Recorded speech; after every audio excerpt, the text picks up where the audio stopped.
हाँ, बैठ के बात करते हैं क्योंकि हारमोनियम है हमारे पास। जी नमस्कार। बहुत बहुत ही कैसा दिन है बताऊं कि मुझे इतना अच्छा लग रहा है कि जो फिल्म मैंने प्रोड्यूस की, जिनकी वजह से मैं यहाँ आया और मैंने जो भी कमाया ज़िंदगी में वो यहाँ हैं। और आसमान जो कि मेरा बेटा है उसकी फिल्म के लिए मैं यहाँ हूँ। मुझे बहुत बहुत बहुत ही खुशी है इस बात की। और माचिस के वक्त जब म्यूज़िक कर रहे थे हम लोग, तो मैं गुलजार साहब से बहुत सवाल करता था, स्क्रिप्ट को लेके। और क्योंकि शुरू से ही जब उस फिल्म का बीज पड़ा था कहानियों में, कहानी कर रहे थे, तो मैं तभी से गुलजार साहब से बहुत सवाल करता था। तो डांट भी बहुत पड़ती थी, पर गुलजार साहब ने उस वक्त मुझे एक बात बोली थी कि तुम 5 साल बाद डायरेक्टर बनोगे, जो कि मुझे उस बात का कोई कोई सिर पैर नज़र नहीं आया था कि ऐसा कैसे होगा, पर वैसा हुआ। तो गुलजार साहब फ्यूचर देख लेते हैं, तो और ये हुआ। और मैं पहली मुलाकात कैसे हुई गुलजार साहब से, कहाँ मिले? अब पहली मुलाकात तो मिठाई की दुकान पे हुई थी, सफदरजंग एनक्लेव में, दिल्ली में। गुलजार साहब एक रिकॉर्डिंग के लिए आए थे। वो रिकॉर्डिंग स्टूडियो में मैं वेट कर रहा था गुलजार साहब के लिए, क्योंकि मुझे पता चला था कि वो आने वाले हैं। सर्दियों के दिन थे और अमजद अली खान साहब की शायद डॉक्यूमेंट्री थी, उसका म्यूज़िक करने के लिए आए थे। और गुलजार साहब रास्ता भूले और मुझे रास्ता मिला कि गुलजार साहब का फ़ोन आया कि मुझे स्टूडियो नहीं मिल रहा है। तो मैंने पूछा आप कहाँ हैं? तो उन्होंने कहा मैं ये बंगाली स्वीट्स है सफदरजंग एनक्लेव में, कमल सिनेमा के बिल्कुल लगी हुई। तो मैंने कहा आप वहीं खड़े रहिए, मैं आपको लेने के लिए आता हूँ।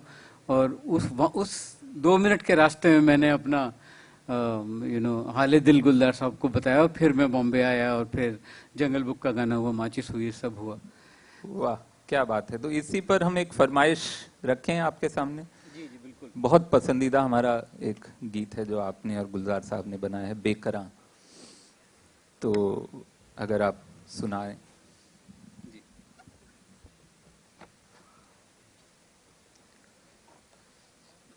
ये गाने की भी एक कहानी है बहुत अच्छी। हम लोग गुलजार साहब और मैं हैदराबाद में थे साथ में। तो गुलजार साहब का एक बड़ा अच्छा शौक है कि शहर में किसी जाके, तो हम लोग होटल से निकले, हमारी फ्लाइट शाम को थी।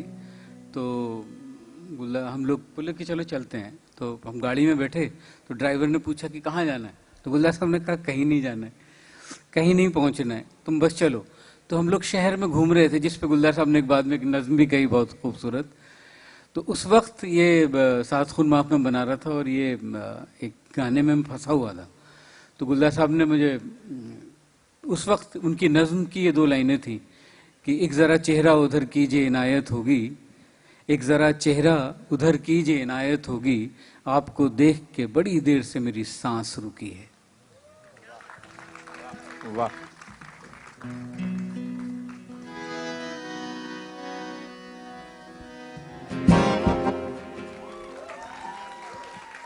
वाह, वाह, वाह, वाह, शुक्रिया, शुक्रिया, शुक्रिया।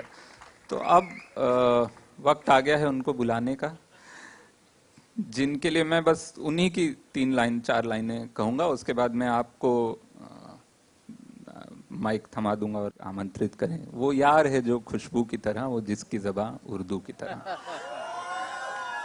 उन्होंने दिल से के लिए लिखा है, लेकिन मेरे मन में हमेशा उनके लिए ही आवाज, ये लाइनें निकलती हैं। तो वो एक हल्की मखमली रुई का बादल है, वो एक हल्की मखमली रुई का बादल है, जो तीखी धूप पी के छाँव बांटा करता है। वो एक हल्की मखमली रुई का बादल है, जो तीखी धूप पी के छाँव बांटा करता है। करीब जाओ तो जाना घिसट के घुटनों पे, करीब जाओ तो जाना घिसट के घुटनों पे, बिखर न जाए वो पैरों की चाप से, वरना ज़बां पे तोल के ले जाना अपनी आवाज़ें, हर एक लफ्ज़ नाप लेना अपने होठों का। ज़बां पे तोल के ले जाना अपनी आवाज़ें, हर एक लफ्ज़ नाप लेना अपने होठों का। वो सेंटा क्लॉज सा सच्चा सफ़ेद सूफ़ी है, उसकी तन्हाई न टूटे ज़रा ख्याल रहे। मेरे गुरु, मेरे पिता, मेरी सांस, मेरी ज़िंदगी, गुलजार साहब।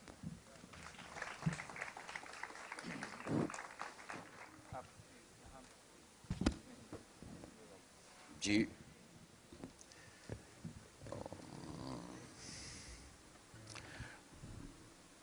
इस खूबसूरत शाम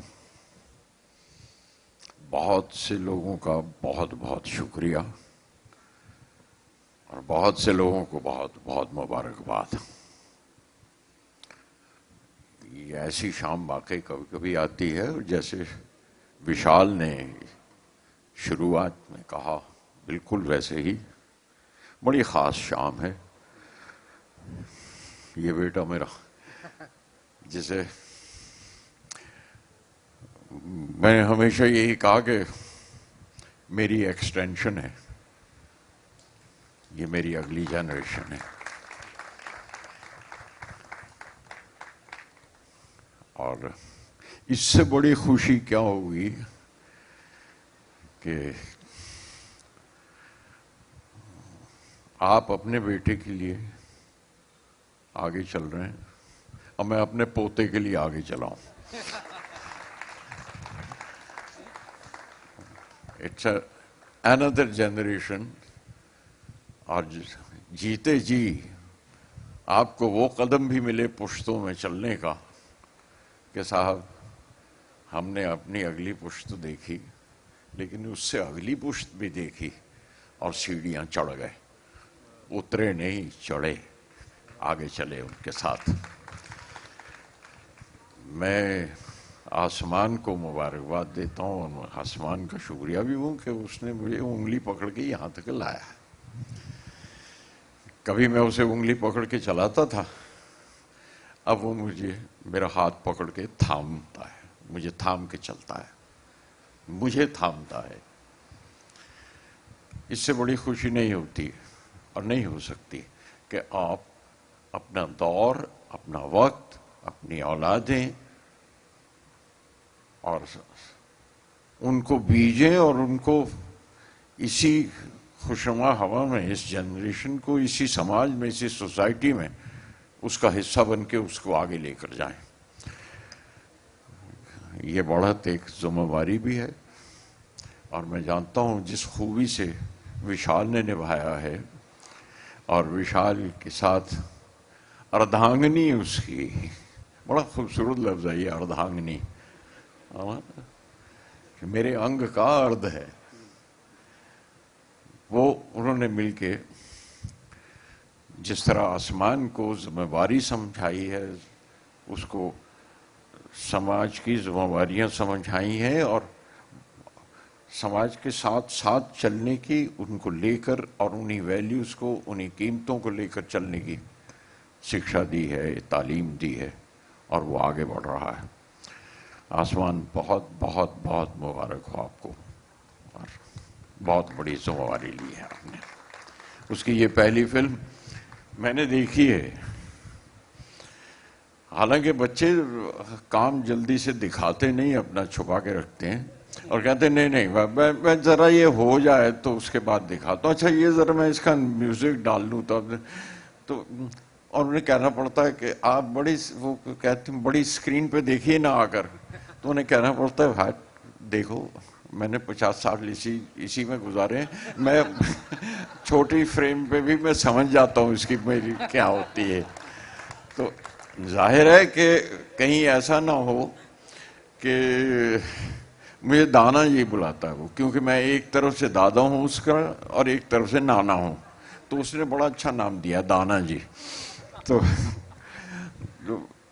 उसे ये कहीं ऐसा ना हो कि दाना जी किसी बात पे एतराज़ कर जाएं, कहीं कुछ बात ये ना कह दें नहीं नहीं ये नहीं ठीक नहीं है, ये ना कह दें वो, क्योंकि बच्चों का ये हौसला और बच्चों की ये तालीम कि वो बड़ों को नाम ही नहीं कर सकते और उन्हें अपनी तरह चलना है, और जानते हैं हमें भी मालूम है कि भाई वक्त बदल गया है अब।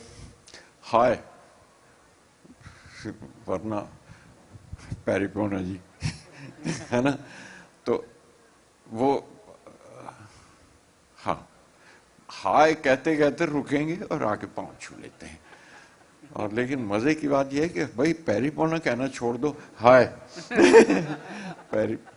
लेकिन वो शिक्षा, वो तालीम जो उसने हासिल की है, संस्कारों की, अपनी तहजीब की, अपनी सभ्यता की, वो उसके साथ चल रहा है। मेरी बहुत बहुत बहुत दुआएं उसके लिए और उसकी सारी टीम के लिए जो उसके साथ चल रहे हैं, उसके आर्टिस्ट, उसके फनकार, उसके टेक्नीशियंस। मैं उन सबको अपनी तरफ से दुआएं पेश करता हूं और मुबारकबाद देता हूं कि ये लम्हा आया, ये लम्हा जब हमने अगली जनरेशन के लिए देखा। बहुत बहुत मुबारक उन सबको। अब मुझे क्या करना होगा अब इसके बाद? तो आप बैठिए। तो मुझे यही लग रहा था, मैं आके मुबारकबाद ही दे सकता हूँ और दुआएं दे सकता हूँ सबको। जी, हम कुछ आपसे गुजारिश करेंगे, कुछ पढ़ने की, कुछ जी हाँ, नज़में, वो कुछ तो आपने हुक्म दिया था मुझे। तो कुछ, लेकिन उससे पहले एक सवाल है कि विशाल जी की पहली फिल्म, एक सवाल है, एक ही सवाल है, एक ही सवाल नहीं आप एक से तो ज्यादा वहां भी से पूछ अब सकते। तक कितना आपके अंदर क्या बदलाव हुए कि जब माचिस में विशाल जी के साथ काम कर रहे थे और अब आसमान की फिल्म के लिए विशाल जी के साथ म्यूजिक कर रहे हैं, कुछ देखिए, अंदर? बदलाव जो मेरे अंदर हुए, वो अंदर का तो नहीं पता, बाहर का ही बता सकता हूँ कि कुछ धूप में बाल सफेद हुए, कुछ हवा में खिड़की में बैठने से उड़ गए, है ना। वरना यही कहा करते थे धूप में बाल सफेद होते हैं, हम ये कहते हैं कि जी हवा में बाल उड़ाते हैं। तो ये हुआ। और दूसरा ये कि धीरे धीरे जब बच्चे संभाल लेते हैं, मेरी बेटी भी फिल्म मेकर बन गई, वो इनसे सीखी है, ये बड़ा है ना घर में, तो इन्होंने सिखाया, वो शिक्षा इससे ली है मेघना ने, इनके साथ जुड़ी रही। तो जब वो जिम्मेवारियां लेने लगे तो ये अच्छा होता है कि आप आहिस्ता से पैर फैला सकते हैं, आराम कुर्सी पे पीठ लगा के बैठ सकते हैं, अब आपको सीधा बैठे रहने की ज़रूरत नहीं है। तो ये कुछ तब्दीलियां मुझ में आई हैं कि मैं बेफिक्र होने लग गया और देख रहा हूँ इन बच्चों की तरक्की को। लेकिन ये म्यूजिक बनाने का जो प्रोसेस बदला है पिछले 25-30 साल में, उसमें आपको आसानी हुई है एज ए लिरिक्स राइटर या एज ए? नहीं, आसानी मतलब ये कि मुझे फिर से सीखना पड़ा जरूर, और वो सीखते रहना अच्छी बात है। गाने की फॉर्म बदली है, गाने का बहुत कुछ बदला है। मैं जैसे इससे पहले पंचम के साथ बहुत काम किया था, लोग जानते हैं मेरा पंचम का काम, लेकिन वो एक पूरा दौर है अपने आप में, और ये दूसरा दौर जो दूसरी कड़ी शुरू हुई है वो उससे आगे तक लेके गई है मुझे विशाल के साथ। मैं अभी तब से कह रहा था, तबू जी से कह रहा था कि पंचम को मुझ पर भरोसा था, वो ट्रस्ट करता था मुझ पे, उसे एतबार था कि ये कुछ अजीब सा लिखता है, पर ठीक ही कहता होगा, पर उसे पूरा समय में नहीं आता था। तो जैसे मैंने, सब जानते हैं वो वाकया कि जब उठा के उसने, वो मैंने लंबी सी, वो मेरा कुछ सामान जब दिया था लिख के, तो वो सुनाया था, तो उसने कहा अच्छा सीन है, मैं कहा सीन नहीं गाना है। तो उसने वो उठा के वो चौपड़ी कहता था, जो ये किताबें इस तरह पढ़ी, तो वो सारी गिरा दी, हटा इस चौपड़ी को यहाँ से। अजीब है यार, कल तुम कुछ आता जाता है नहीं तुम्हें, तुम कल टाइम्स ऑफ इंडिया लेकर आएगा, बोलेगा इसकी तर्ज बनाओ, इसका गाना बनाओ। तो इस तरह से वो एक दौर था कि उसको ट्रस्ट था। और उसके बाद जो दौर शुरू हुआ विशाल के साथ, उसकी एक्सटेंशन ना पूछिए, क्योंकि एक तो ये कि वो तो शायरी का एतबार कर लिया करता था, ये एतबार, ये शायरी समझते हैं और खुद शायर हैं। आपको अभी अभी नज्म सुनाई जो इन्होंने, तो बहुत अच्छे शायर हैं और खुद लिखते हैं और शायरी समझते भी हैं। और इसलिए जो साउंड्स, जो मानी, जो उनकी परतें हैं अल्फाज की, वो विशाल के साथ आकर खुलनी शुरू हुई हैं। एंड वो गानों की फॉर्म बदली है, वो नहीं बिल्कुल वैसे का वैसा ही कि अस्थाई हुई, उसके बाद एक म्यूजिक आया, उसके बाद एक लिंकिंग लाइन आई, उसके बाद एक अंतरे की 2 लाइन आई, फिर लिंक, वो फॉर्म बदल दी है आपकी जनरेशन ने। और उससे जो बड़ा फायदा हुआ है वो ये, जो मुझे सीखना पड़ा कि गाना लिखते हुए ऐसा भी किया जा सकता है कि गाना उस बंध ही बंधाई एक फॉर्म से निकल के एक ब्लैक वर्स, एक आजाद नज्म की तरह, पोएम की तरह बहने लग गया है। अब वो जरूरी नहीं है कि इस संतरे में 2 लाइनें उसके काफी मिलाओ यार, तो वो जरूरी भी नहीं है, और जहां जरूरत है वो किया भी। तो ये एक बहुत बड़ा बदलाव आया है गाने में। और दूसरा आप लोगों ने जो गाने में किया, तो और ये तो फिल्म मेकर भी हैं, कि जरूरी नहीं कि हीरो और हीरोइन गा ही रहे हैं, उनके होंठों पर है, ये जरूरी नहीं है। वो जिस मुकाम पर हैं, जो बात कर रहे हैं, पीछे बैकग्राउंड में लिप सिंक आहिस्ता आहिस्ता आहिस्ता कम होती चली गई, और अब नरेटर जो डायरेक्टर है फिल्म का, वो अपनी बात कह रहा है, या वो अपने पर्सपेक्टिव से वो बात कह रहा है। ये एक बहुत बड़ी तब्दीली आई है, और जिनको गाने का शौक है वो अच्छा है, उनके लिए लिप सिंक की भी कोई ज़रूरत नहीं है, आप गाइए ना, आज़ादी से गाइए। तो और इसमें मानी भी बदले हैं गानों के, नई इमेजरी दाखिल हुई है, और कुछ बड़ी फ्रैंकली बातें करने लग गए हैं ना, जो पहले ढकी छुपी कहा करते थे, बड़ी सीधी बात कहते हैं आज के डायरेक्टर और आज के म्यूजिक कंपोजर, जो उनके साथ, जो विशाल के साथ जो गाने हैं। जी, आपने भी तो उसमें आपने क्या अडेप्ट किया है, पर्सनल से सवाल करती हैं, आंखें भी कमाल करती हैं, पर्सनल से सवाल करती हैं, तो आपने हाँ। इस आज की जनरेशन की जबान को आपने यूज किया है। हाँ, वे ये सही है कि आपका अगर पहनावा बदला है ना, आपके ड्रेसेस भी बदले हैं, वो फर्क भी बदला है कि एक जीन्स जैसा इनकलाब आया है, जो मर्द भी पहनते हैं, औरतें भी पहनती हैं, मजदूर भी पहनता है और प्रेसिडेंट भी पहनता है। ये छोटा इनकलाब नहीं है। ये जो जीन्स की मैं नहीं पहनता, ये और बात है, लेकिन आप सोचिए कि वो क्लासेस का आप फर्क जो है वो बदल गया उससे, है ना, एक जनरेशन में, और जेंडर्स भी बदल गया, वो भी कॉमन हो गया। आपका रुतबा भी समाज का जो, मतलब हालांकि वो कई बार समझ में नहीं आता, क्योंकि जब बिटिया मेरी वो जीन्स पहन के आए, घुटनों से फटी हुए, नीचे से निकले हुए, कोहनियों से रेशे बह रहे हुए, तो उनसे कहना पड़ता कि बेटा चलो तुम्हें एक नई ले दें, ये निकाल दो, क्यों पुराने कपड़े देने से पहले बर्तन मिल जाते थे, इसका तो कुछ भी नहीं मिलेगा। तो वो भी फर्क आया है। तो आपका पहनावा बदला, आपका जल्दी में है, जाना है, या ये बर्गर कॉर्नर पे रखना, जरा 2 बर्गर बांध के दे दे, जल्दी से जा रहे हैं बात करते हुए, जरूरी काम है, जाना है। आपका खाना पीना भी बदला है, उसका स्टाइल भी बदला है, तो जबान कैसे नहीं बदलेगी साहब? जबान का बदलना तो जरूरी था। आप अब खत भी नहीं लिखते, आप SMS किया और खत्म हो गई बात, उसके भी शॉर्ट फॉर्म बनने लगे। हाँ, कि EM ने DSC से बात की तो उसने T से कहा, तो ये समझ में नहीं आता, ये D पहले आता था या J पहले आता है, या M पहले आता है या L पहले आता है ना। लेकिन इस बदलाव के साथ आप चल रहे हैं, तो तो आप ये कैसे कह सकते हैं कि गाना तो वही रहेगा? ये तो नहीं हो सकता, वो भी बदलना था। जैसे मैं कई बार कह चुका हूँ कि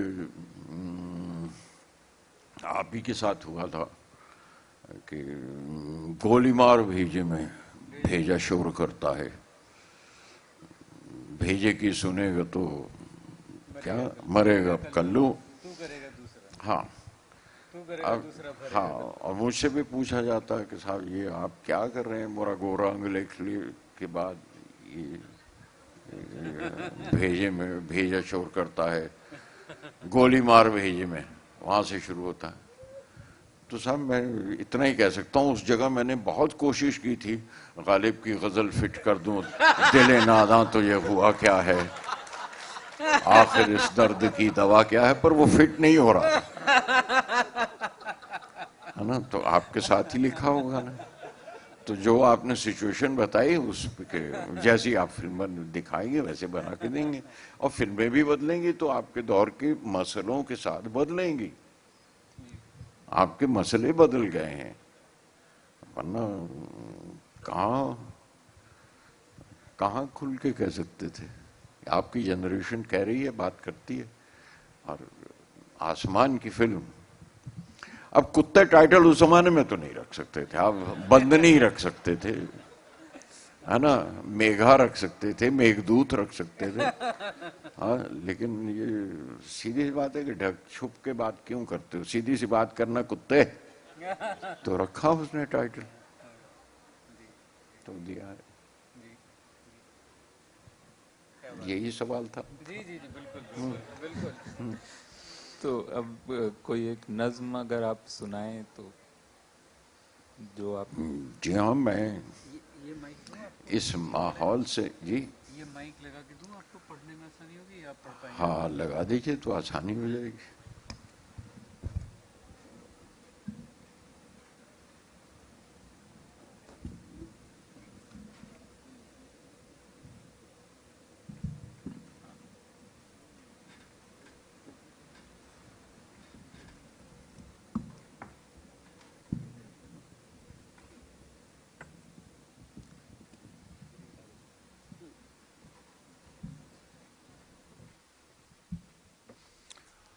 अच्छा, ये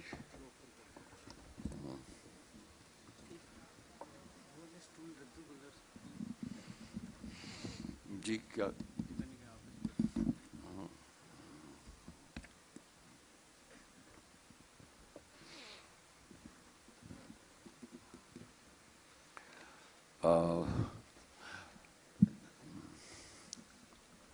वरुण ने कुछ मैसेज भेजा था, कुछ इनकी फरमाइश थी, एक इनकी पसंदीदा नज़में, तो वो मैं लिया साथ में, और वो आज के माहौल में ठीक फिट भी होती थी।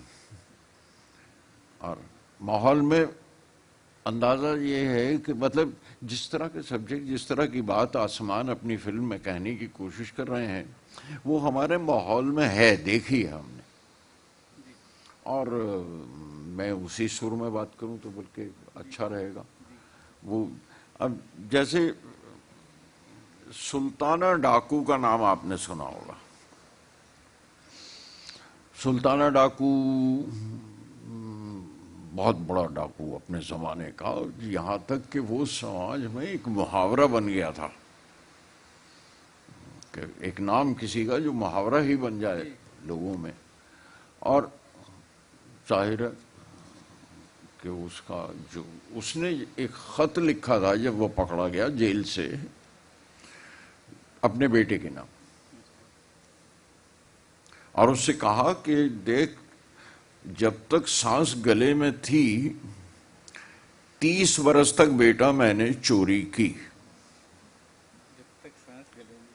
अब मैं कोई बड़ी फिलॉसफी की बात नहीं कर रहा हूं, मैं आपके साथ हंसते खेलते बात कर रहा हूं, लेकिन जो बात है वो सामने है, और मैं इन बच्चों से सीख रहा हूं फ्रैंकली बात कैसे की जाती है।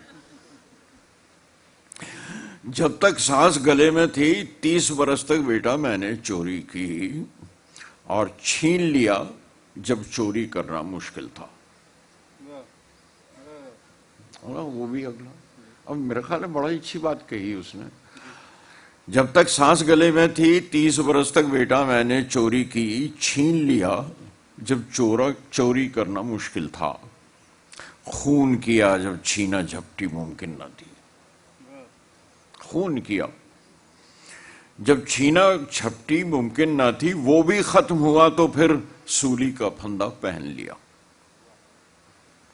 इतने ही सालों के बाद तुम्हारी बारी आएगी ये याद रहे।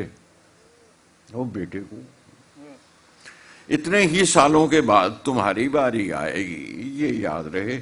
6 साल के बच्चे पर लाजिम है,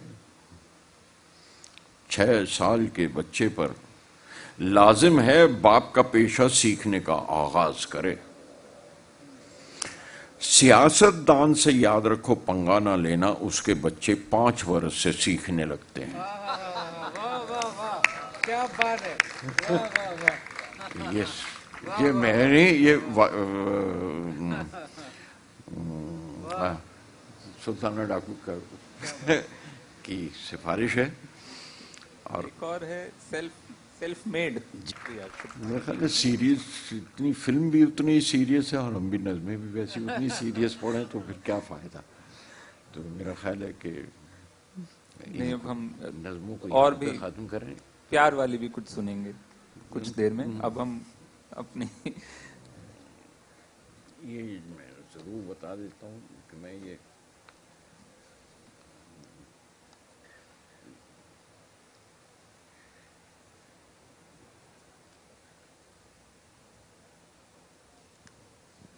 मैं एक छोटी सी और नज़्म अपनी सुना दूँ। नहीं बस ठीक है।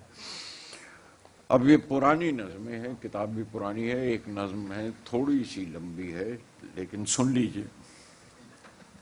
पुरानी नज़मों के खोलने से कभी कभी होती है एलर्जी। पुरानी नज़मों के खोलने से कभी कभी होती है एलर्जी। किसी पुराने ख्याल की धूल उड़ के जाती है नाक में तो झड़ी सी लगती है एक छींकों की, और कुछ रोज नज़ला लग जाता है पुराने दिनों का मुझको। पुरानी नज़मों के खोलने से कभी कभी होती है एलर्जी। किसी पुराने ख्याल की धूल उड़ के जाती है नाक में तो झड़ी सी लगती है एक छींकों की, और कुछ रोज नज़ला लग जाता है पुराने दिनों का मुझको। पुराना सा एक ख्याल कि दिन तो टोकरी है मदारी की, पुराना सा एक ख्याल कि दिन तो टोकरी है मदारी की और रात जैसे उसका ढक्कन। हमारे मदारी जिस तरह से बब्बन मदारी था, वो भी इसी तरह की टोकरी लाता था, कुछ कबूतर निकालता था। पुराना सा एक ख्याल कि दिन तो टोकरी है मदारी की और रात जैसे उसका ढक्कन। गिरा के ढक्कन तमाशा अपना उठाया बब्बन ने और गली पार कर गया वो। मदारी मुझको खुदा लगा जब मैं छोटा था तब। खुदा मुझे, मदारी मुझको खुदा लगा जब मैं छोटा था तब। खुदा मुझे अब मदारी लगता है जब बड़ा हो के देखता हूं तमाशे उसके। खुदा मुझे अब मदारी लगता है जब बड़ा हो के देखता हूं तमाशे उसके। किसी नज्म को, किसी नज्म को निकालो तोड़ने लगते हैं खुश्क जर्रे। वो नज्म जो सूखने लगी है पड़ी पड़ी कागजों के अंदर, वो नज्म जो इसलिए न छपवाने दी थी उसने कि लोग पहचान लेंगे उसको। वो नज्म जो इसलिए न छपवाने दी थी उसने कि लोग पहचान लेंगे उसको, वो अब भी जी करता है कि मैं छपवा के देखूं वो खुद को कैसे पहचानती है उसमें। मैं खांस लेता हूं सांस में जब अटकने लगते हैं खुश्क जर्रे। पुरानी नज़मों से एक महक आती है मुझे उन रज़ाइयों की जो गर्मियों में सुखाई जाती हैं धूप में। हमारे घरानों में देखा होगा। पुरानी नज़मों से एक महक आती है मुझे उन रज़ाइयों की जो गर्मियों में सुखाई जाती हैं धूप में, इसलिए कि इस बार जब वो ओढ़ें नमी न रह जाए पिछली नींदों की कोई उसमें, कोई चकत्ता हो ख्वाब का तो वो साफ कर दें। भरी सी छींक आके रुक जाती है हमेशा, पुरानी नज़मों के खोलने से कभी कभी होती है एलर्जी। वाह, शुक्रिया शुक्रिया शुक्रिया। बहुत बहुत शुक्रिया, आपने बर्दाश्त कर ली नज़में मेरी। आपकी इजाजत हो तो हम अब रेखा जी को बुलाएंगे। जी जरूर बुलाइए, तो जरूर आपकी बुलाइए। ही और आपकी उन्हें ही यहाँ बिठाइए, मैं इस तरफ आके बैठ जाऊँ। 3 लाइनों के साथ मैं, दिन ढले जहां रात पास हो, जिंदगी की लौ ऊंची कर चलो, याद आए गर कभी जी उदास हो, मेरी आवाज ही पहचान है, मेरी आवाज ही पहचान है। रेखा जी, रेखा भारद्वाज, विशाल, विशाल जी के संगीत। तो स्वागत है रेखा जी यहाँ पर, और शुक्रिया। बहुत बहुत मुबारकबाद। Thank you. आप सबकी फिल्म आ रही है हमारे जी। सामने। तो कैसा, सबसे पहले तो आपसे अब हम बहुत सारी फरमाइशें करेंगे, बहुत देर हमने इंतजार किया कि आप यहाँ तक आए। तो उससे पहले 1-2 सवाल बस मैं, तो कैसा एक माँ होने के नाते और साथ में एक क्रिएटर, एक आर्टिस्ट होने के नाते आपको कैसा कैसा महसूस हो रहा है आज ये जो महफिल है? और जस्ट 2 दिन बचे हैं, फिल्म दुनिया के सामने आएगी। आपने कई फिल्मों में बहुत बार ये शायद महसूस किया हो, इससे पहले बहुत फिल्में आई हैं जिसमें आप जुड़ी रही हैं, लेकिन ये कुछ अलग है। बिल्कुल बिल्कुल, आसमान की फिल्म है तो बहुत ख़ास महसूस हो रहा है, और एक्साइटमेंट है, खुशी है, साथ साथ ऑब्वियसली थोड़ी नर्वसनेस भी है, कंसर्न भी है। माँ हूँ तो वो तो मेरा बनता है वैसा महसूस करना। और अच्छा ये लगता है कि विशाल और हमारी ये कोशिश रही है कि हम कोशिश करते हैं, क्योंकि हमने यही सीखा है गुलजार साहब से कि मीडियोक्रिटी को जितना ना करें तो बड़ी अच्छी बात है। तो उसकी सबसे ज़्यादा खुशी है कि कहीं आसमान ने वो कोशिश की है कि मीडियोकर काम ना करें। तो वो सबसे ज़्यादा खुशी है, आई रियली फील प्राउड। और कि आसमान ने अपना काम सीखा है, और ये तो शुरुआत है, बहुत सीखना है अभी उन्हें तो, और अपने पे बहुत काम करना है। जी, तो थैंक यू। शुक्रिया। तो हम सीधे गीत पे आते हैं।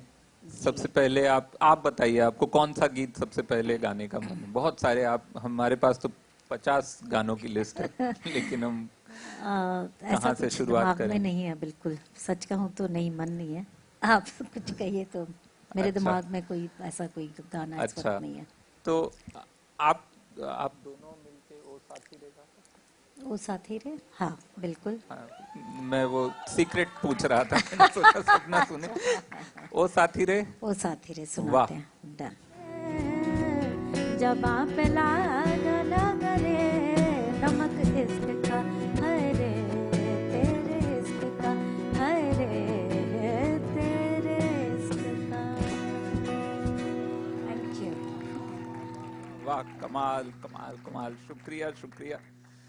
तो महफिल को आगे बढ़ाते हैं, जी। और आज की ये महफिल खास के जो असली सूत्रधार हैं, असल में जिनकी वजह से ये महफिल है, वो हैं जो थोड़ी सी जमीन थोड़ा सा आसमां के आसमां, हमारे आसमान भारद्वाज। प्लीज वेलकम, एंड आइए और आपसे भी कुछ बात की जाए।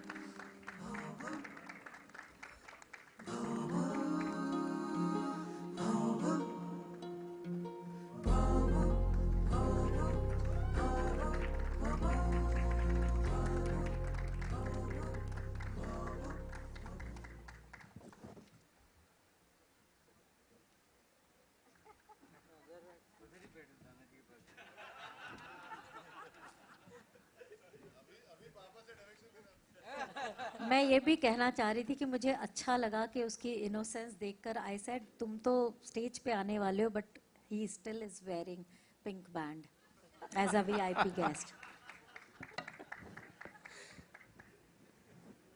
तो भाई साहब कितना डर लग रहा है? अब बहुत लग रहा है। आज तक मुझे फिर भी बहुत मैं वो था, अब बहुत डर लग रहा है। आज मतलब it has kind of hit you थोड़ा कि हाँ, hit कर अब रहा है। आने वाली है फिल्म। हाँ हाँ। तो ये कितना इंटिमिडेटिंग था ये प्रोसेस, मतलब क्योंकि यहाँ पूरी लेगेसी आपके साथ बैठी हुई है स्टेज पे, जो एक कड़ी है जिसका आपको हिस्सा माना जा रहा है और आपको वो दारोमदार उठाना है। ये डर था, ये डर लेकर चले थे या और अगर मतलब होगा ही मेरे ख्याल से, तो उसको कैसे टैकल किया और क्या किया उसके साथ? एक्चुअली आज तक मुझे नहीं रियलाइज हुआ था। मैं आज तक सिर्फ एक ही वो जो पापा बोलते रहते हैं कि तुम अच्छी फिल्म बनाओ, बाकी जो होना है वो हो जाएगा। तुम अपनी तरफ से अपना ऑनेस्ट 100% दो कि अच्छी फिल्म बनानी है तुम्हें, उस पे फोकस करो। तो उस पे ही फोकस था। आज थोड़ा ऑडियंस में बैठ के जब देख रहा था सब, तब थोड़ा आज लगा कि मतलब अच्छा, तो महफिल का मजा सब ले रहे हैं तुम्हारे सिवा, ये कह रहे हो? हाँ हाँ हाँ। अच्छा, तो अच्छा तो इतना लंबा सफर रहा है, बचपन से हम सब ने ही गुलजार साहब को सुना है, विशाल जी को सुना है, रेखा जी को सुना है। आपका क्या पसंदीदा कोई एक गीत, कोई नज्म, कुछ गुलजार साहब का या गुलजार साहब के साथ जो विशाल जी ने बनाया हो, ऐसा कौन सा सबसे पसंदीदा गीत कौन सा? और आप एक फरमाइश रख दें तो वो यहाँ पे पूरी हो जाएगी, मुझे ऐसा लगता है। पसंदीदा तो अपनी फिल्म का बोल सकता हूँ फिर तेरे साथ मेरा फेवरेट, तेरे साथ जीना है, तेरे साथ।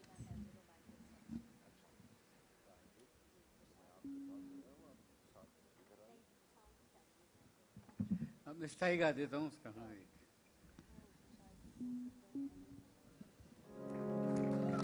वाह, शुक्रिया शुक्रिया शुक्रिया ये शुक्रिया। एक्सप्रेशन कहना कि तेरे साथ जीना है मेरे साथ मरना तू, ये आज तक कभी नहीं कहा गया है। ये एक्सप्रेशन क्या बात है कमाल। भाई। और वो हल्के अंधेरे की चादर में इतना हंसाना कि आ जाएं आंसू, वाह।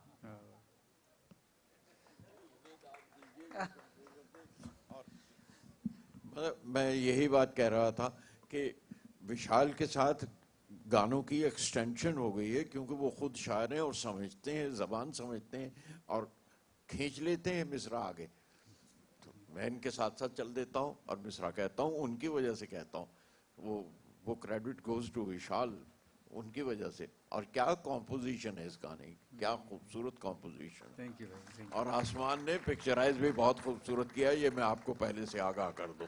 बहुत खूबसूरत पिक्चराइज हुआ ये, बहुत अच्छा लगा था बेटा। जी, देखा इसी था। आप माइक अपने पास रखें, क्योंकि एक और नज्म अगर आप कोई प्यार भरी नज्म या तकरार भरी नज्म, जो भी आपको। मेरी मुश्किल ये है कि मैं, काश मेरी 2% मेमोरी होती जावेद साहब की तरह, तो मुझे याद रहता। जावेद साहब पूरे दीवान पड़ जाते हैं। अब मुझे हर दफा देख के पढ़ना पड़ता है। मैं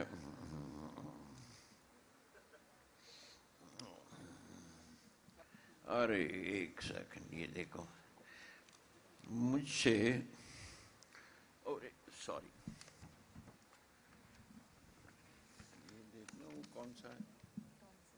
हाँ चलो छोटी वाली पढ़ो, मैं तुम्हारी नहीं फिर इसकी पढ़ो। अब मेरा मैं जो गाने की बात कर रहा था, विशाल के साथ लिखते हुए क्या होता है। अब मैं ये कुछ लम्हे हैं जो जिंदगी में होते हैं, घर में होते हैं, बाहर होते हैं, जहां भी होते हैं। मेरा काम है उन्हें संभाल लेना, और वो एक लम्हा है। और ये एक होमवर्क है जो मुझे देकर गया है कोई। वो मौसीकार है, म्यूजिक डायरेक्टर है।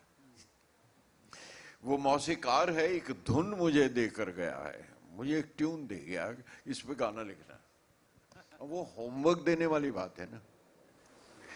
वो मौसीकार है, एक धुन मुझे देकर गया है कि मैं अल्फाज से गिरहें लगाकर बांध दूं उसको, कहीं वो बह ना जाए। वो मौसीकार है, एक धुन मुझे देकर गया है कि मैं अल्फाज से गिरहें लगाकर बांध दूं उसको, कहीं वो बह न जाए। वो दिन भर गूंजती रहती है धुन सर में, कोई भंवरा सा मंडलाता है जो बेचैन रखता है।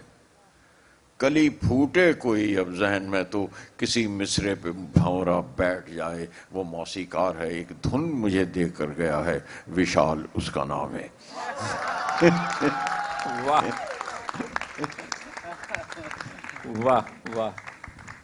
अब ये थोड़ा सा मैं बदतमीजी वाला वो लगेगा किस्सा, ये 2-3 बार हुआ है मेरे साथ भी, और भी 2-3 लिरिक्स राइटर हैं उनके साथ भी हुआ है जो आज के लिरिक्स राइटर हैं।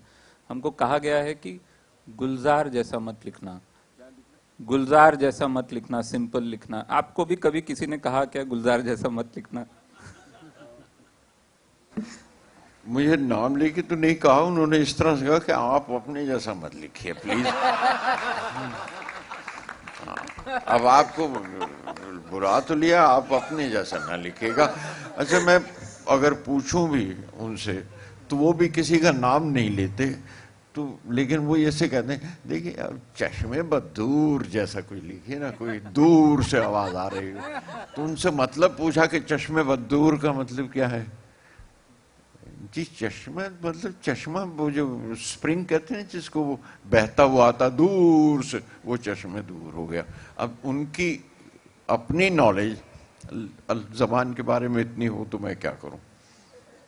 बस मैं ये कहूंगा कि मैं बस यही कहता हूं कि हम चाह कर भी नहीं लिख सकते गुलजार जैसा, तो वो हमारी औकात ही नहीं है उतनी। पर शुक्रिया। अब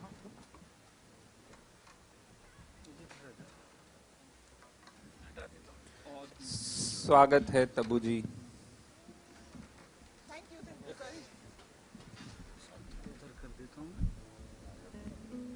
तो आपने गुलजार साहब के साथ काम किया है, विशाल जी के साथ काम किया है, और अब आसमान के साथ काम किया। मैंने गुलजार साहब की बेटी के साथ काम किया उसकी फर्स्ट फिल्म में। अब मैं विशाल सर के बेटे के साथ काम कर रही हूँ उसकी फर्स्ट फिल्म में। मेरी पहली फिल्म अर्जुन के फादर की थी। मैंने अपने करियर के पहले प्रोड्यूसर के बेटे के साथ काम कर रही हूँ इस फिल्म में। तो there are too many father and children. So I just want to say that I realize now that it's a very big responsibility that somebody entrusts you with. अपने बच्चों की फिल्म में आपको जब काम करने के लिए बोला जाता है, तो आई थिंक ये इतनी बड़ी जिम्मेदारी होती है और इतनी बड़ी खुशनसीबी है मेरी। Gulzar Sahab has trusted me with his daughter's first film. Vishal has trusted me with his son's first film. So I think इससे बड़ा endorsement और इससे बड़ी achievement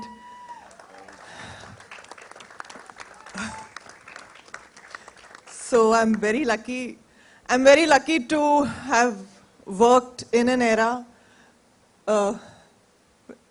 with him. I'm lucky that I came into the movies and I happen to be part of this whole legacy of working with you, Gulzar Sahab, working with you. And that has enriched my journey. I don't know what to say. I have no words. And I hope I work with Asman's children also. Thank you for giving me this opportunity and trusting me with your children, because I know what it must mean to see your children starting off in their careers and making a career of their own. तो मुझे गुलजार साहब बोलते भी थे फिलहाल के वक्त, तुम बड़ी हो, संभाल लेना। तो गुलजार साहब से पहली मुलाकात कैसी रही, याद है जब सबसे पहली बार मिली होंगी? हाँ याद है ना, बोस्कियाना में मैं गई थी and Shabana aunty had told me Gulzar Sahab wants to meet you. So I was like, are you sure? से हाँ, तो मैं गई और बस बैठी थी। गुलजार साहब को जुकाम था और मैं कुछ बोल ही नहीं पाई, गुलजार साहब भी कुछ ज़्यादा बोले नहीं, और मुझे स्क्रिप्ट दी माचिस की, और उस ज़माने में स्क्रिप्ट्स मिलती नहीं थी हमें, तो मैं इतना डर गई, मुझे लगा कि मुझे सारी ना याद करके जानी है अगली बार। Oh my God. तो मैं जाके पढ़ने की कोशिश की, और फिर मैं गई और फिर बैठ गई 2 दिन के बाद, और फिर मैंने कुछ नहीं बोला, और फिर गुलजार साहब ने कुछ नहीं बोला। तो वो बस ऐसे ही था, लेकिन very few sentences he would say, and I would try to absorb that. I was so much younger, but I was just completely, mesmerized and just overwhelmed by the idea that I'm going to be working with him. I don't know how I did, and I don't know what I did, but I did something. Yeah, I got the national award.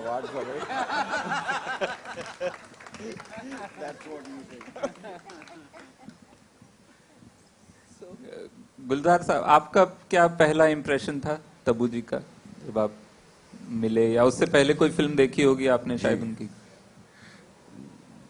जी, मैंने शबाना से जिक्र किया था, तो शबाना ने कहा, मैं उन्हें मिलना चाहता हूँ, मैं जाके देख सकता हूँ, उन्हें से बात करना चाहता हूँ, उन्हें बताना चाहता हूँ। कहेंगे जी नहीं, आप कहीं नहीं जाएंगे। ये शबाना की आवाज़ उसी तरह से आती है, वो इसी तरह से बोलती, आप बिल्कुल कहीं नहीं जाएंगे। वो आ जाएगी, मैं भेज दूँ उसको। तो डांट खाने की वैसे भी हमें बहुत आदत है, तो खामोश रहे, और ये आई तो डील डॉल से पंजाबी लड़की चाहिए थी मुझे, और इतनी ऊंची महंगी, तो पिंड दी कुड़ी लगती। तो मैं कहा ठीक है, मैं कि चाहता था थोड़ी देर बात करेंगे तो लहजा मालूम होगा।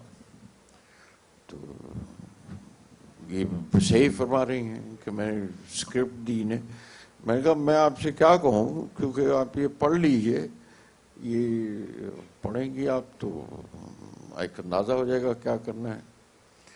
वो पहली मुलाकात में आप कहा, मैंने जब ये स्क्रिप्ट लेकर आई वापस दूसरी बार आके बैठी, तो मैं कहा कुछ पढ़ा भी तुमने? तो वो लहजा अपने आप इंटीमेट हो गया, वो आपसे पहली मुलाकात जो हुई उसके बाद तुम हो गया। And I knew this girl can do it, this girl will be able to do it, and that was enough. मुझे और कुछ इनका कोई ऑडियो लेने की जरूरत नहीं थी, और शक्ल सूरत से खूबसूरत लड़की है, तो खूबसूरत लग रही है और पंजाबन लग रही है, तो मैं बस बहुत है मेरे लिए।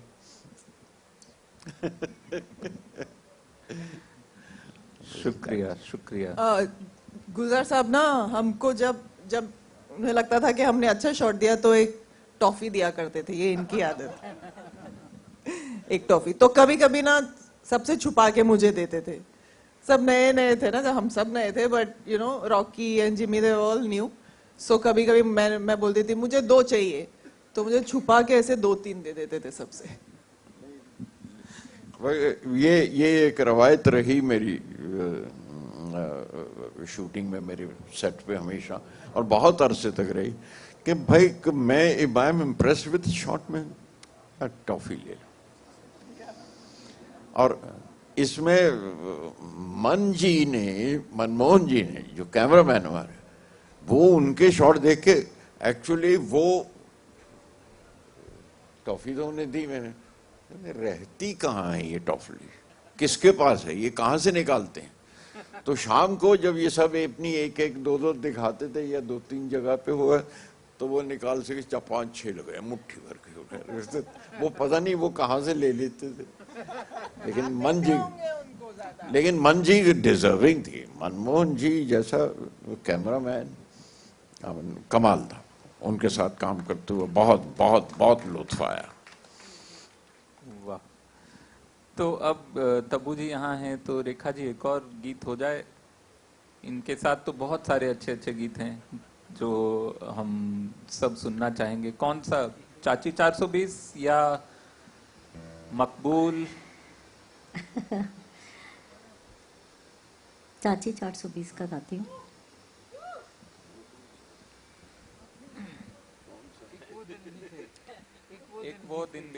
एक वो दिन भी थे।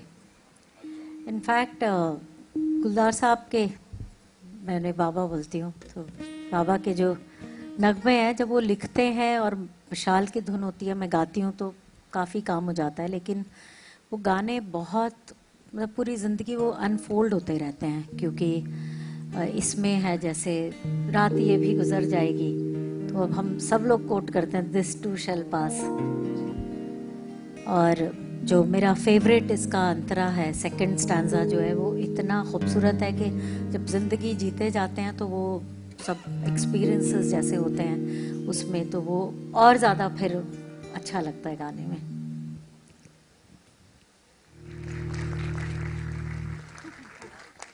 Thank you. हमारे पास और फरमाइशों का वक्त है ना, कर लें? तो अभी मेरा मन कराया है, हाँ। तब्बू इज देयर, और मेरा भी बहुत पसंद का ये नगमा है मकबूल से, और मौका नहीं मिलता गाने का, बिल्कुल, और प्लीज।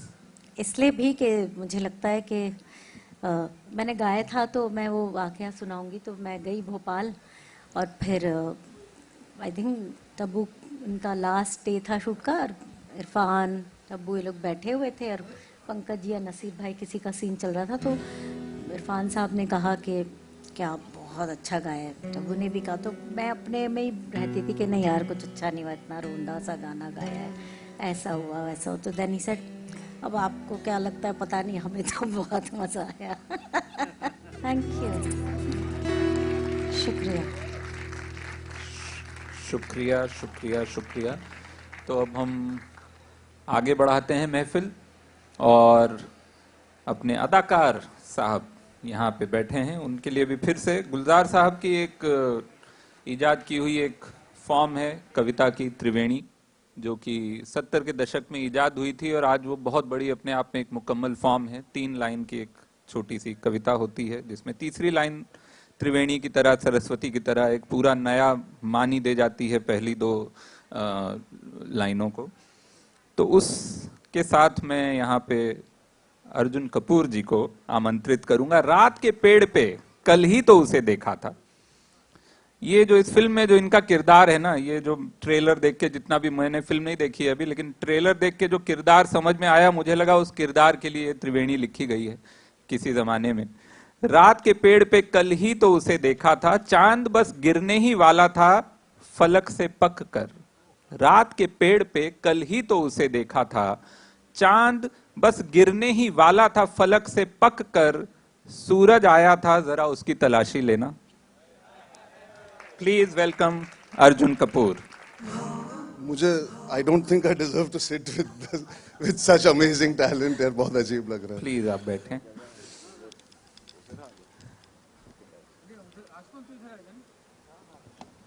सर आपके करीब पहली बार मौका मिल रहा है बैठने का, नाजायज फायदा उठा ले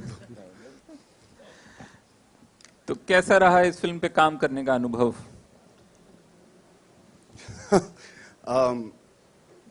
कुछ बोलूं उसके पहले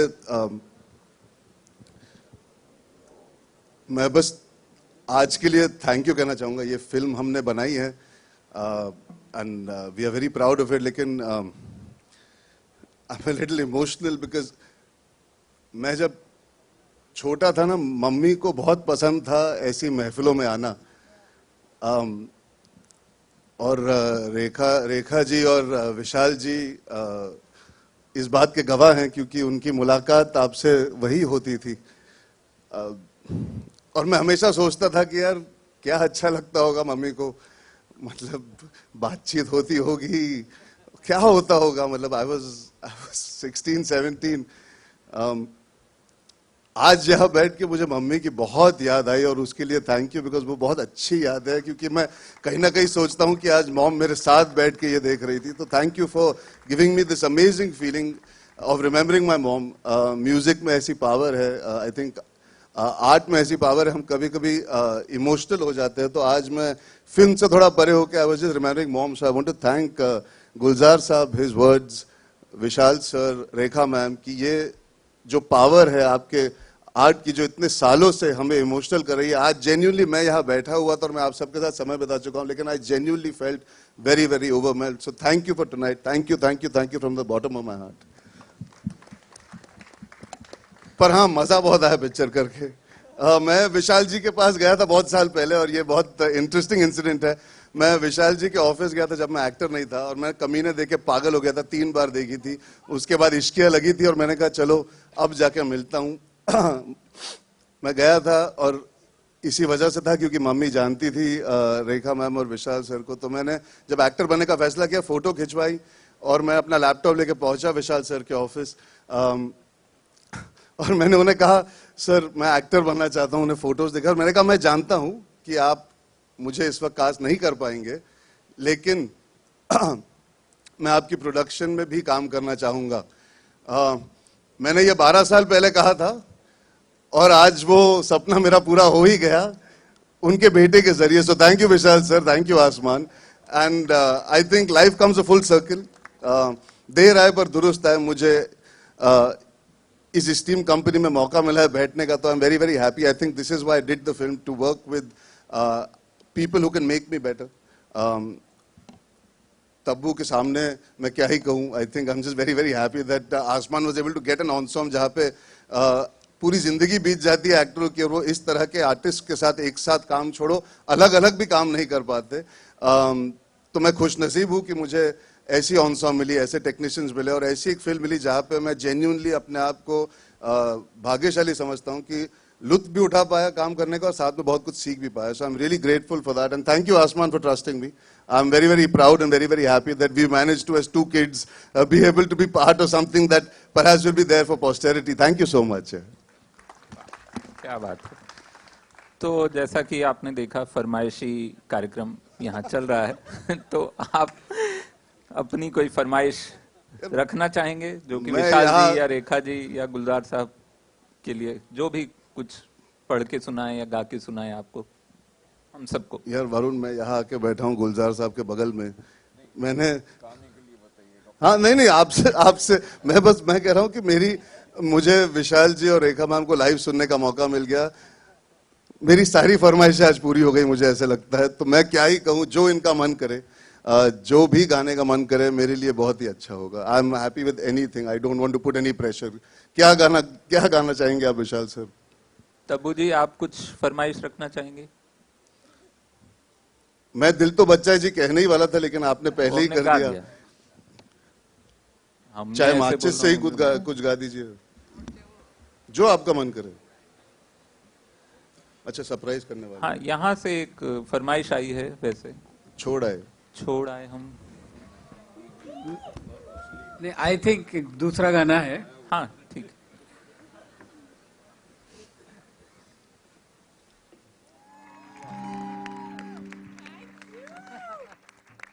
अद्भुत अद्भुत, बहुत बहुत शुक्रिया।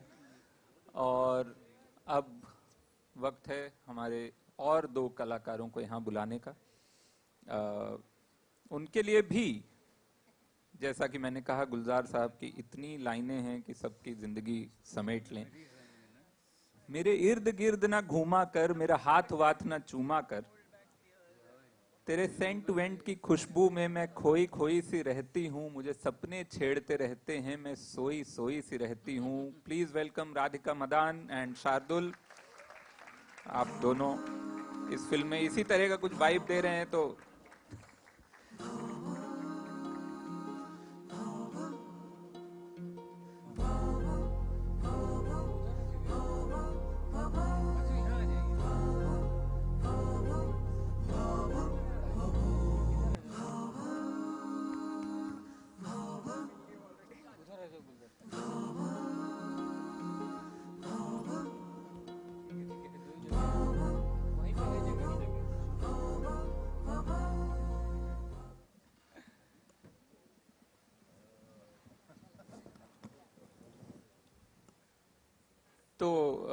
राधिका और शार्दुल, आप लोगों के लिए अभी ये शुरुआती दौर है एज कंपेयर टू तब्बू जी और अर्जुन। तो क्या आपके एक्सपेक्टेशन थे? कितना आपको भी, जैसा मैंने आसमान से पूछा, कितना डर लग रहा था? आपको डर लग रहा था? जी, अगर मुझे विशाल जी की मूवी में या अभी आसमान की मूवी में चौकीदार या एक पासिंग भी करने का मौका मिलता, मैं तब भी करती। लाइक मैं इतना प्यार करती हूँ उनको, मैं अपने घर जैसा मानती हूँ उनको। एंड मैं इन्हीं की जब मैंने मूवीज देखी थी, मेरे अंदर एक आवाज आई थी कि मुझे भी ये करना है। तो यही लोग वो रीजन है। And I feel so fortunate and so grateful that I got to be a part of Aasmaan's first film. डर बहुत ज़्यादा था उस टाइम पे, पता नहीं शूट करने के टाइम कुछ बटन है अंदर के जहाँ पर सिर्फ किरदार दिखते हैं, लेकिन जब मैं ट्रेलर देखती हूँ उसके बाद तो मुझे रियलाइज होता है क्या मैंने इनके साथ काम कर लिया है। सो तब बहुत रोती हूँ मैं, बट बहुत बहुत सीखने को मिला और बहुत अच्छा एक्सपीरियंस था। शार्दुल। मतलब मैं नीचे बैठ के वही सोच रहा था कि मुझे 2 साल पहले किसी ने कहा होता कि मैं और राधिका एक गाने में होंगे और विशाल जी उसे गाएंगे और मैं नीचे बैठा होऊंगा और मैं सुनूंगा तो मैं बोलता चल हट। तो यही है जवाब। वाह। तो आप कुछ फरमाइश रखेंगे महफिल को आगे बढ़ाने के लिए? ओ, कमीने का गाना है मेरा फेवरेट पहली बार, तो मैं रिक्वेस्ट करूंगी विशाल जी से कि वो गाएं।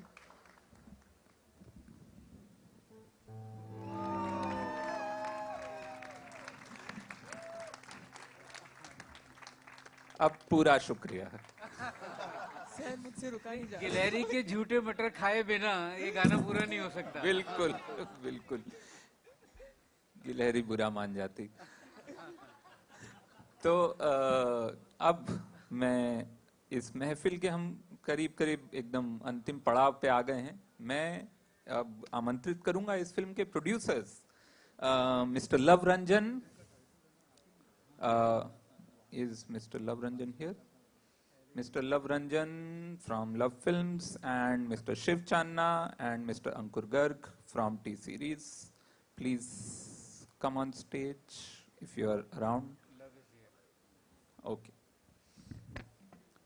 Yes, that's.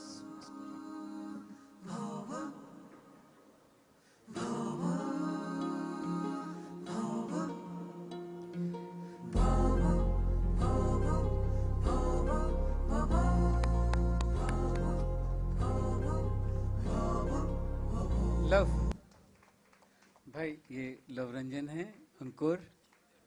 इस फिल्म में लव का बहुत बड़ा कंट्रीब्यूशन है और स्पेशली एक चीज़ मैं मेंशन करना चाहूँगा कि ये फिल्म पहले अर्जुन को सुनाई थी और अर्जुन को ये जब फिल्म पसंद आई तो अर्जुन लव को लेके आए मेरे पास, और अर्जुन ने जब ये स्क्रिप्ट सुनी तो एक रोल सुन के उसने बोला कि ये रोल हम फीमेल नहीं कर सकते हैं और टब्बू जी को नहीं ले सकते हैं। तो that was the brilliant stroke and that was Tabu came in this film because Luv give this idea. Thank you Luv for this. सो आप लोग हाँ, अब हम जूक बॉक्स रिलीज करेंगे, लेकिन उससे पहले मैं चाहता था कि आप लोग भी अपने कुछ थॉट्स इस फिल्म को लेकर, आपका कैसा रहा एक्सपीरियंस। शुरू करते हैं लव रंजन साहब से। यार एक्सपीरियंस से ज़्यादा मेरे लिए क्या है, मैं बहुत ज़्यादा बड़ा फ़ैन था विशाल जी का, आज भी हूँ। मतलब मैं उतना बड़ा फ़ैन था कि मैं जब पढ़ाई कर रहा था तो मैं 2 बस बदल के LA में ओमकारा देखने गया था। मैंने जो मेरी पहली फिल्म के म्यूजिक डायरेक्टर्स थे, हितेश, सोनिक और क्लिंटन, मैं उनके पास भी इसीलिए गया था क्योंकि वो ओमकारा के म्यूजिक प्रोड्यूसर्स थे। मुझे पता था कि उतनी औकात तो है नहीं कि विशाल जी करें उस टाइम पे, तो मैं कहा चलो लेकिन उनसे करा लेता हूँ, आसपास रहेगी बात।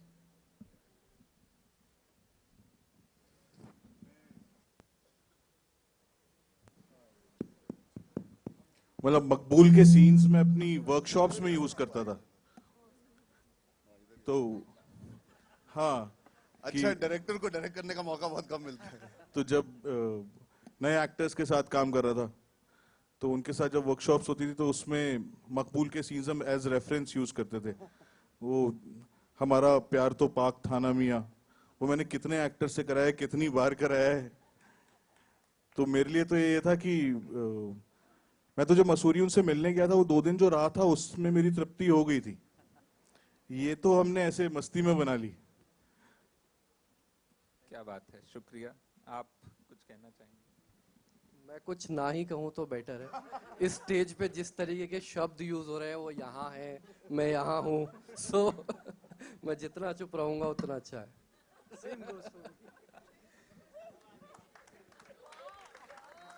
ठीक है, आप लोग मेल कर दीजिएगा बाद में, हम पढ़ लेंगे।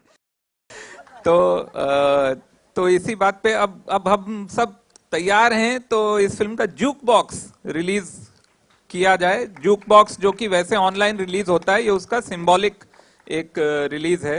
यहाँ पे ऐसा कुछ भी हमारे पास टेक्नोलॉजी अभी नहीं आई है कि हम इस गत्ते को दबाएं बटन तो जूक बॉक्स लॉन्च हो जाए कहीं पे यूट्यूब पे, लेकिन